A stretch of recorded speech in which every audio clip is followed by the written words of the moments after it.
যাত্রীবাহী বাস হাসপাতালের সামনে এসে রাস্তার পাশে দাঁড়িয়ে থাকা বাইকের উপর উঠিয়ে দেয়।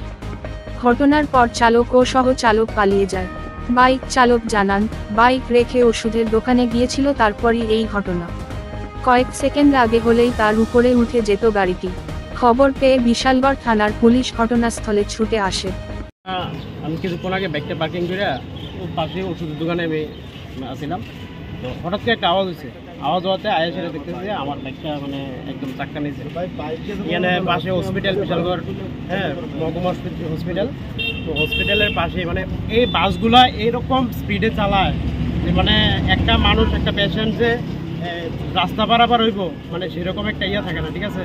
মানে আমার একটা করজোর নিবেদন থাকবো যে গাড়িটি যাতে অন্তপক্ষে বিশালগড় ব্রিজ সুমনির থেকে এসডিএম শুধু তো আস্তে আস্তে যায় সেরকম একটা ইয়া করার লাগে, ঠিক আছে।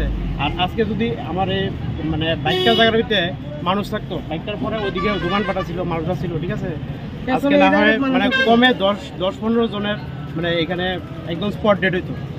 মানে আপনার বাইকের উপরে কিভাবে উঠলো গাড়ি? কিভাবে উঠছে আমি দোকানের মধ্যে, আমি তো আর করতে পারি না এটা কিভাবে উঠছে, ঠিক আছে না। আমি দোকান থেকে বাইরে সেটা আমি দেখতেছি এই অবস্থা। গাড়ির চালক নাকি আপনারা? চালকরে পাইছি না, চালক গাড়ির মধ্যে আসলে। আমরা তো মানে আওয়াজ শুনছি, তো আমি তো আর সেই জানে যে আমি চালককে ধরতে পারবো, আমার বাইক কিনতে হয়েছে না হয়েছে আমি যেটা জানি না, ঠিক আছে। তো চালক এখান থেকে পরে দেখলাম নাই। পুলিশ আইছে? পুলিশ আইছে, পুলিশ